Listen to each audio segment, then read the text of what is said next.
Olá, seja bem-vinda, bem-vindo ao Capital Natural. Olha, não é novidade para ninguém que a maneira como o mundo econômico se relaciona com as questões socioambientais está mudando muito. Um dos principais indicadores dessa mudança é o surgimento e consolidação dos fundos de investimento que analisam fatores de sustentabilidade das empresas, os chamados fundos ESG, Environment, Social e Governance. Em português seria meio ambiente, social e governança. Formam os critérios usados no mercado financeiro para definir se o negócio mira o desenvolvimento sustentável.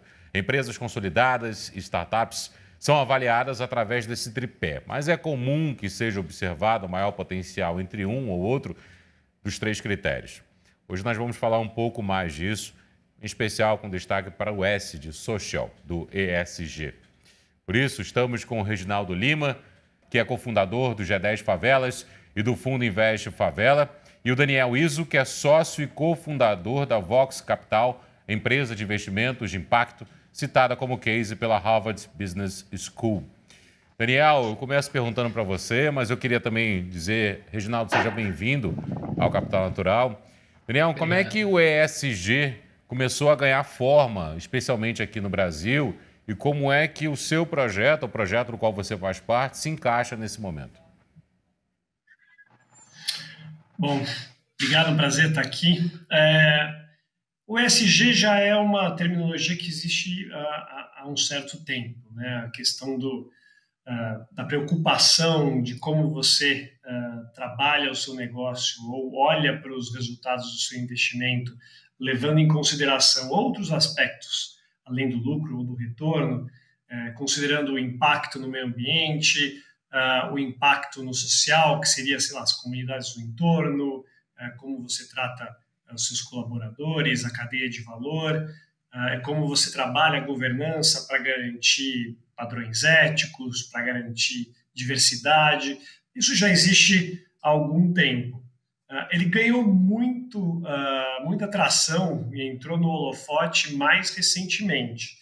Ele já vinha numa curva crescente, porque, afinal de contas, as pessoas estão mais preocupadas com essas questões. A gente vê aí cada vez mais a preocupação com as mudanças climáticas, a desigualdade social, que no Brasil sempre foi grande, mas ainda voltou a ser crescente.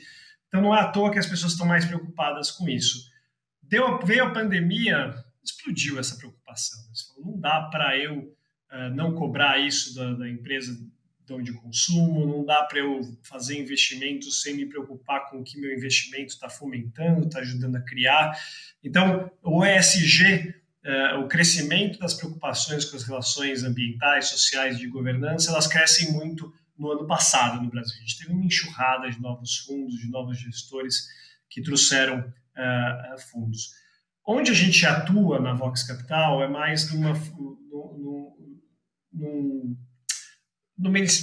numa frente que a gente pode chamar de investimento de impacto, que se preocupa com o que aquele negócio está gerando, né? Então, a gente investe em negócios que estão desenvolvendo produtos ou serviços que têm no seu core, né, no seu negócio principal, um impacto social positivo. Então, a gente tem investido em empresas que estão usando tecnologia para melhorar o acesso da população em geral a soluções de educação, saúde e serviços financeiros. Então, a gente investe com a intenção de gerar um impacto socioambiental positivo e mensurável, além do retorno financeiro, que está inserido dentro do grande guarda-chuva do ESG, mas o jeito que a gente costuma explicar melhor é falar: ESG se preocupa com a forma que as coisas são feitas e o investimento de impacto se preocupa com o que está sendo feito. São abordagens que trabalham juntas e são complementares.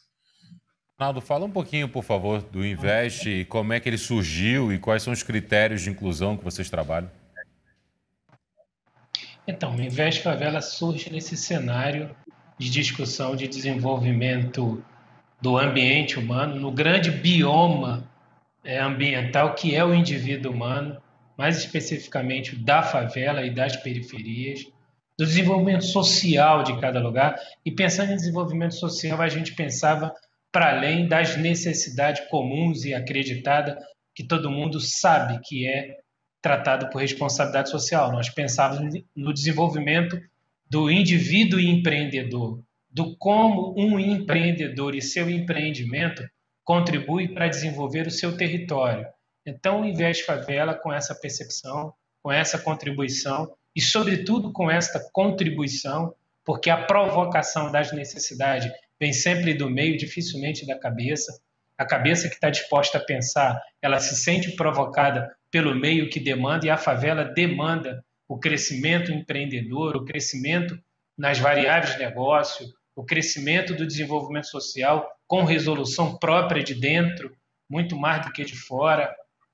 E para tudo isso precisava da governança, precisava da qualidade.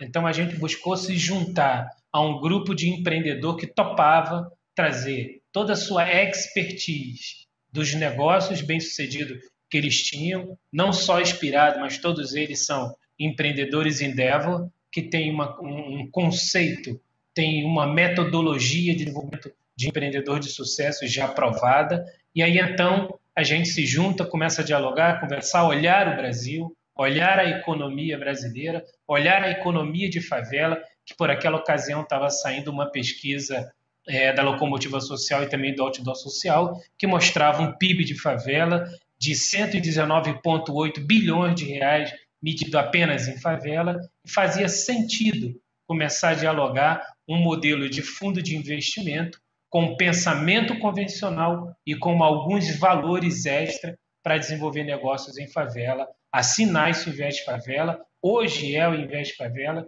e a nossa grande meta é trazer para dentro o empreendedor que já está tracionando, tornar bem-sucedido e auxiliar ele a aumentar o potencial de desenvolvimento do território de favela. Reginaldo citou um termo muito interessante, que a cabeça é provocada a pensar. E aí, Daniel, eu queria saber como é que no mundo real o ESG acaba alterando a forma de pensar também das organizações, das empresas, e como é que isso pode ser destacado. Não tem efetivamente como fazer ESG de verdade, o impacto de verdade, sem mudar a cabeça, né? Porque a gente tem uma tradição de gestão de negócios que funcionou muito bem até agora, que focava no valor gerado ao acionista, focava na lucratividade. Quando você está falando de outros aspectos, você tem que colocar esses aspectos na governança, no modelo de gestão. Então, se antes você só era medido pelo lucro líquido, ou pela margem que você gerava, ou pela percentual de mercado que você capturava com o seu produto, agora, para quem leva ESG a sério, para quem leva impacto a sério, você tem que começar a incluir outros fatores. Tem que começar a incluir, sei lá, qualidade de vida da mão de obra, qualidade ou então impacto gerado para o público consumidor. E isso tem que ser discutido nas reuniões de diretoria, nas reuniões de conselhos, tem que ser medido, isso tem que ser recompensado, eventualmente, também, numa avaliação de desempenho, numa distribuição de bônus. Então, efetivamente, é uma forma nova de olhar, você coloca uma camada adicional, além de gerar o lucro, que é no de resolver algum problema ou fazer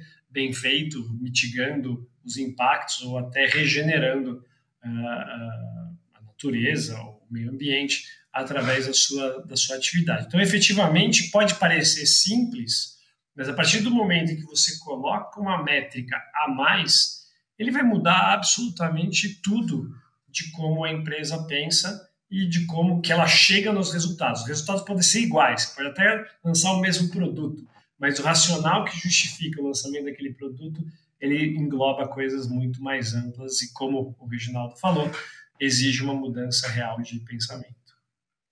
E aí, Reginaldo, essa cabeça que pensa muda também alguns valores, né? Que valores que o Invest Favelas conseguiu mudar de uns tempos para cá também? Então, totalmente. A gente tem que... É um conjunto de mudança. É uma grande ponte invisível onde transita de mão dupla o pensamento do ambiente de maior impacto empreendedor, um pensamento agora de um ambiente de empreendimento que não era tão visto assim. Até a discussão da possibilidade de que um fundo de investimento pudesse operar de maneira convencional, e ali que tem a comunhão de ajuntamento de recursos e deseja fazer o investimento pensando no business, no lucro do negócio, numa empresa de favela, não era admissível. O crédito na favela estava restrito único e exclusivamente às linhas de empréstimos bancária e, salvo isso, aos empréstimos regular que um ou outro conseguia internamente lá no sistema que tinha. Hoje, nós falamos de um fundo que funciona no consórcio convencional, mas que traz para dentro muita mentoria. Nós fazemos um investimento pesado em mentoria. Nós temos parceria com 3 fontes, onde a mentoria é a alma, é o negócio. Nós temos uma parceria com a Álvares de Menezes, temos uma parceria com a universidade aqui do Rio de Janeiro, que é a Uniswan, com o seu corpo de mentores. Temos uma parceria com o Sebrae em processo de construção. Estamos dialogando com a Top2U para colocar um programa também de mentoria. E agora, para a mudança da cabeça do empreendedor de favela, é levar o conceito de governança do seu negócio. Nós levamos o fundo de investimento com todos os valores convencionais que precisa e deve ter um fundo de investimento e desembarcamos uma carga pesada de conhecimento e educação financeira, a partir do atendimento dos mentores que assumem os empreendedores.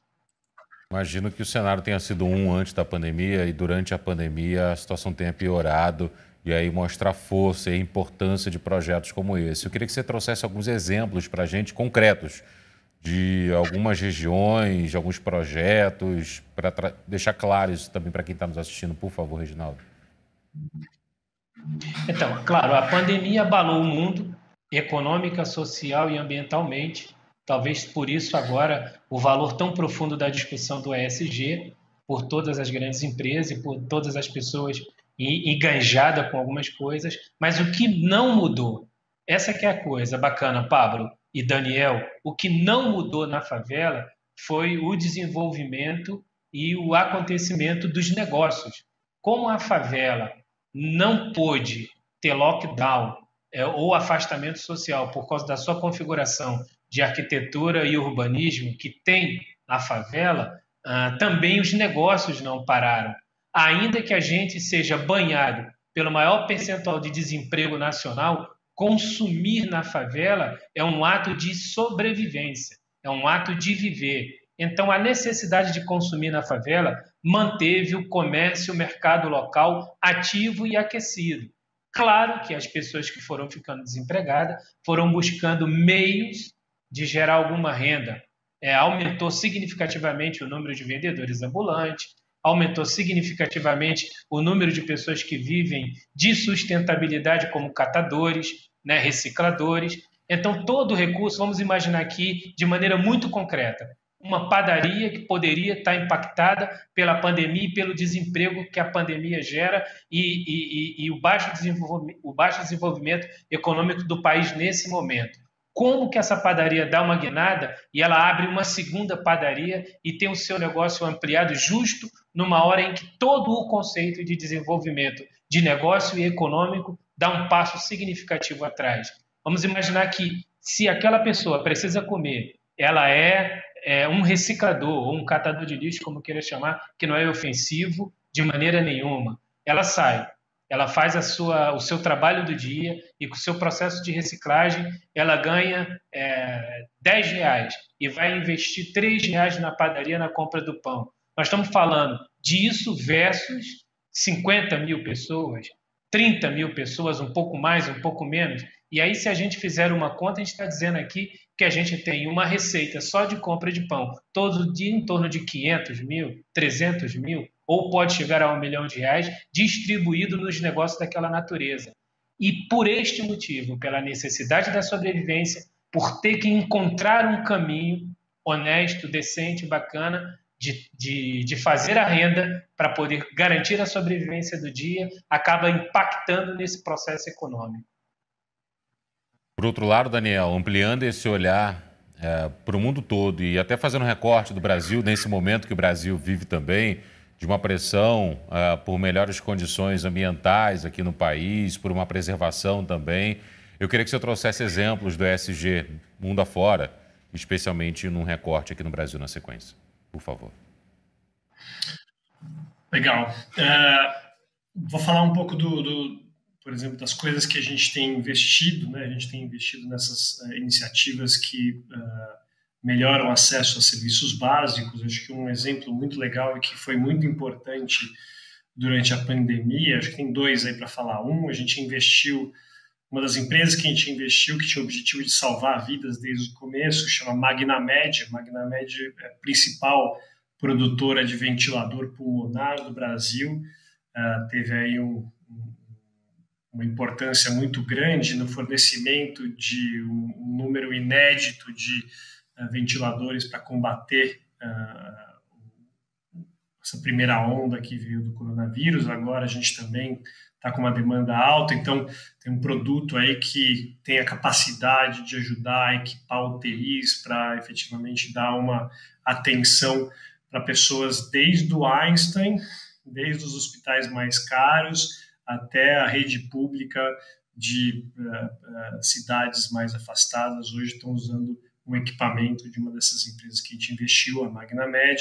Acho que um outro exemplo muito interessante que também foi importante na pandemia, outro nível de importância, obviamente, a gente está falando da Cellcoin. A Cellcoin é uma empresa que criou um aplicativo que torna qualquer um correspondente bancário mobile, a gente brinca. Então, o brasileiro hoje, e a gente aqui nos grandes centros esquece disso às vezes, você tem 40% dos brasileiros sem acesso a serviços bancários, praticamente. 70% dos boletos no Brasil ainda são pagos com dinheiro na boca do caixa. O que a Cellcoin possibilitou foi que o pequeno varejista, o pequeno empreendedor, quem tem uma lojinha em lugar mal servido pelo sistema bancário, então a gente está falando de principais volumes da empresa, está no interior do Pará, interior do Maranhão, interior do Piauí, o cara faz o download e na lojinha dele, o revendedora de produtos porta a porta, o cabeleireiro, ele agora coloca, olha, pague sua conta com a gente ou recarregue seu celular com a gente. E tem um impacto muito legal nas duas pontas. A pessoa só usando o celular, já usando o ponto de venda, a atividade comercial que ela já tem, ela soma em média 200 a 250 reais por mês a mais de receita.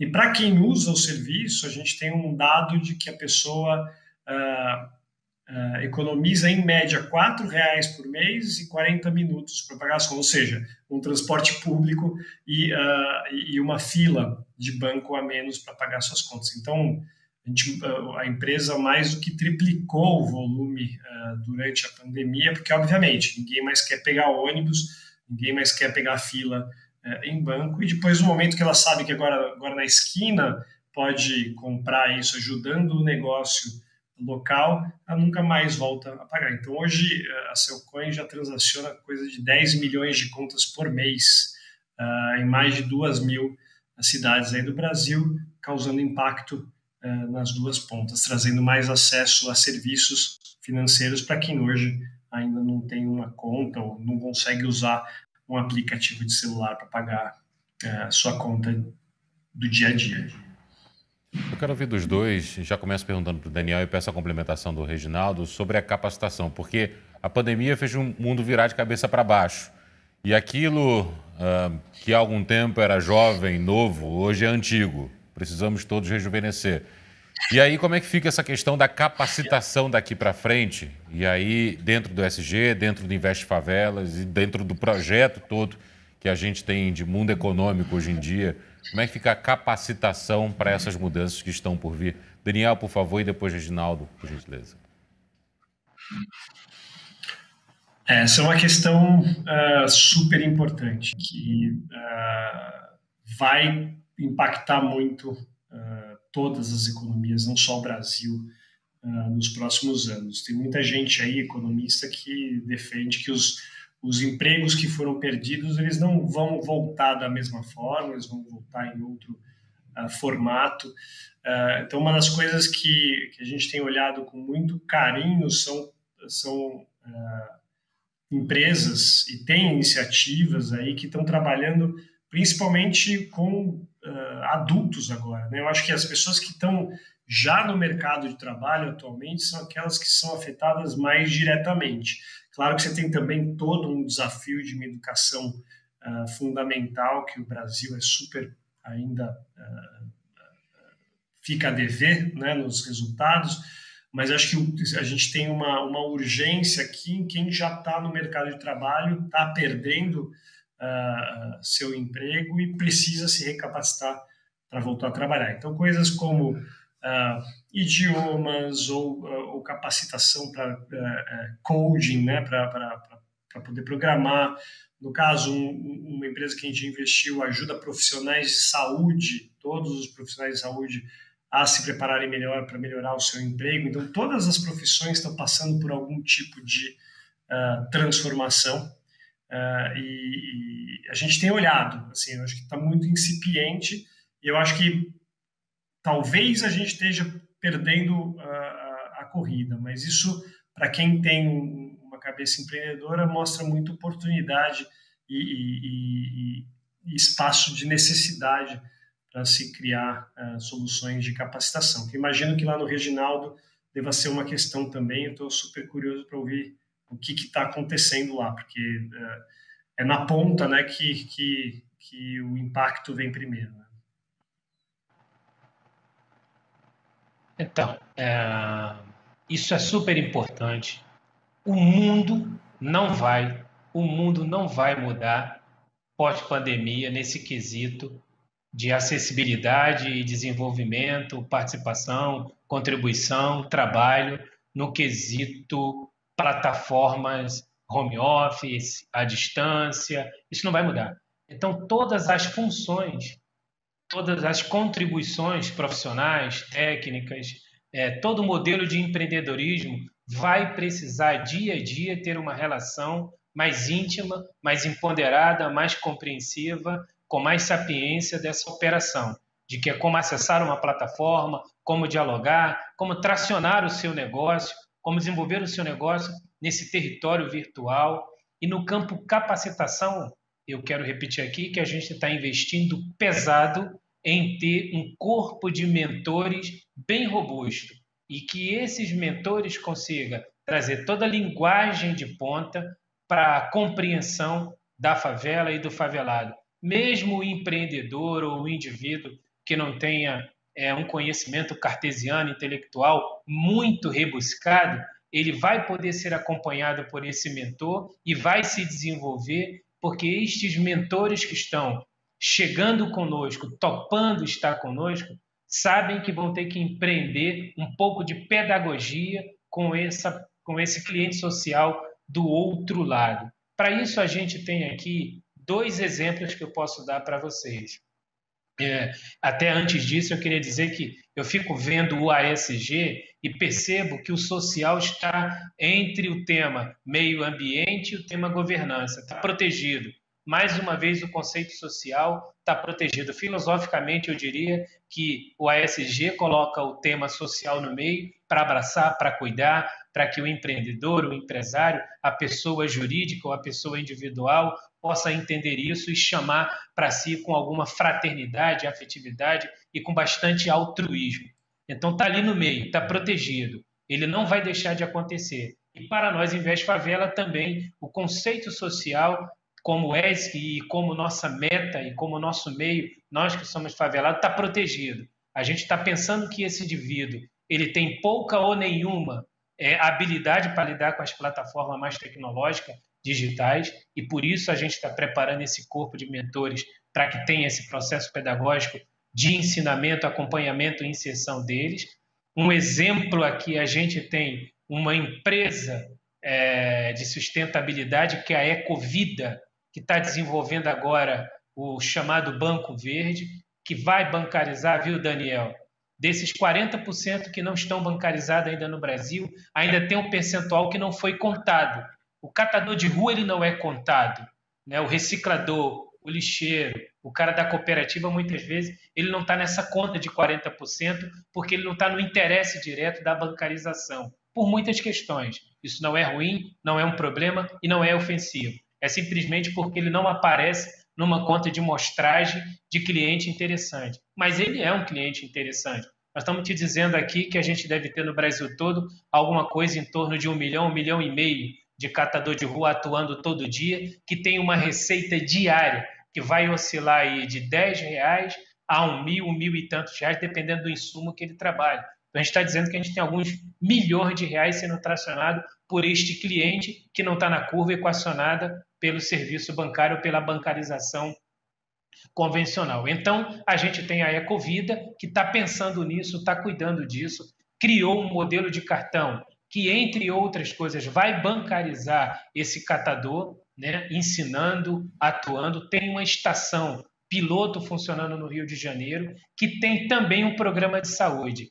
É o catador de lixo, com 1 quilo de plástico PET, consegue acessar uma plataforma de medicina, de telemedicina, onde ele e toda a família tem direito a 5 consultas, mas a revisão de cada consulta feita com 1 quilo de plástico PET. É como se ele entrasse numa clínica particular e pagasse por aquele serviço. Ele nunca imaginou na vida ter isso. Noutra ponta, nesse momento, a gente tem uma empresa de crédito, que é a Silicon Pay, trabalhando para desenvolver o acesso ao exercício de compra e venda no mercado de consumo, na Banca do Camelô, em Duque de Caxias, aqui do nosso... Em Duque de Caxias, aqui, terra do nosso amigo Pablo, a gente tem já alguma coisa em torno de 200 ambulantes usando a maquininha Silicon Pay, investida por nós, Investe Favela, e mentorado por nós, para que esse ambulante já tenha essa relação com essa plataforma. Então, a gente vai investir pesado em treinamento e a gente gosta de dizer que a gente vai iniciar um processo de educação de uso das plataformas, muito mais do que um processo de treinamento, que a gente acredita que animais são treinados e pessoas são educadas. É só uma questão de crença de nossa parte. Então, a gente pretende investir em educação para desenvolvimento de uso das plataformas tecnológicas e de rede, como está no grande mercado aí. A gente acredita que até o final desse ano, mesmo com toda dificuldade, a gente tenha um número bem significativo de pessoas habilitadas podendo usar e se movimentar nesse sistema. Obrigado pela lembrança, viu? De fato, eu sou nascido e criado em Duque de Caxias, cidadão da Baixada Fluminense, com muito orgulho. Hoje eu moro em São Paulo, mas ainda assim amo muito minha terra. Daniel, para a gente encerrar, infelizmente, a nossa conversa, já que o tempo acabou passando tão rápido aqui, é uma criação psicológica, mas enfim, acabou passando tão rápido aqui para a gente, em que esquinas uma empresa de investimentos de impacto, por exemplo, pode encontrar uma cabeça provocadora, uma cabeça pensante de educação, como as cabeças que saem das favelas, por exemplo? Acho que é uma ponte super necessária, né? A gente tem aí algumas iniciativas. Aqui em São Paulo, por exemplo, tem uma iniciativa muito interessante que chama NIP, que é o Negócios de Impacto Periféricos, que é liderado lá pelo DJ Bola, que tem uma parceria aí agora com uma aceleradora de negócios de impacto que chama Artemisia. Existem iniciativas aí cada vez mais. Acho que a tecnologia está ajudando a fazer uma ligação direta entre o público que quer investir e esses negócios através de soluções de crowdfunding. Então, aí, durante a pandemia, agora surgiram várias iniciativas interessantes, um que chamava Covida 20, outro que uma plataforma de financiamento coletivo de uma organização que chama Citaui. Então, tem agora umas pontes sendo criadas que possibilitam que você dê crédito ou, às vezes, dinheiro para participação para empresas individuais e que estão precisando de algum dinheiro, não de coisas de milhões de reais, mas que estão precisando de, sei lá, 50 mil, 100 mil reais para ampliar a sua operação, e que estão pegando dinheiro aí E agora os juros baixos têm ajudado bastante esse tipo de proposta, porque de um lado você está pegando dinheiro de uma fonte que você não tinha antes, né? Muito difícil para um pequeno empreendedor, ainda mais em comunidades ou na quebrada, como o Bola costuma falar, conseguir acessar linhas interessantes de crédito. E, por outro lado, como a taxa de juros está baixa, os juros que é cobrado, super é interessante também para quem está colocando o dinheiro lá. Então, agora, os juros baixos, a tecnologia possibilitou modelos que estão gerando oportunidades para os dois lados. Acho que a gente pode esperar surgiu muito, cresceu muito durante 2020. Eu acho que aquele tipo de coisa que a gente achava que ia acontecer, que a pandemia acelerou e que dificilmente vai voltar para trás. Mas essas pontes elas precisam ser ainda mais fortalecidas. Tem muita oportunidade, tem muita necessidade de capital ser direcionado para iniciativas como a do Reginaldo.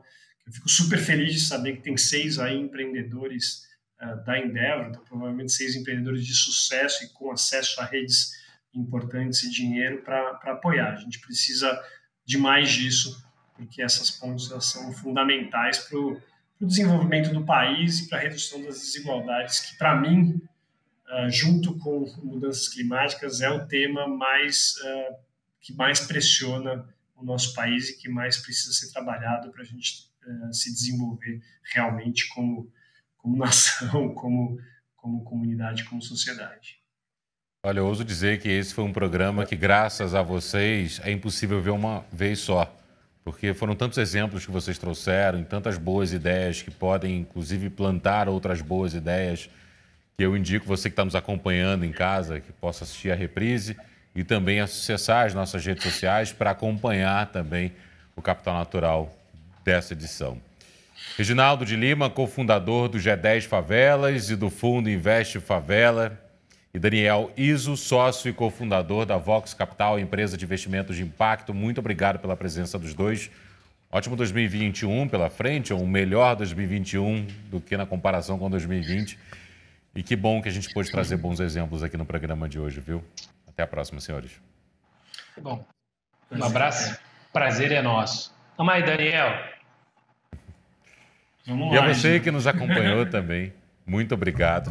Até a próxima semana. Continue conosco. Pode acessar as nossas redes sociais, pode acompanhar detalhes dos programas lá.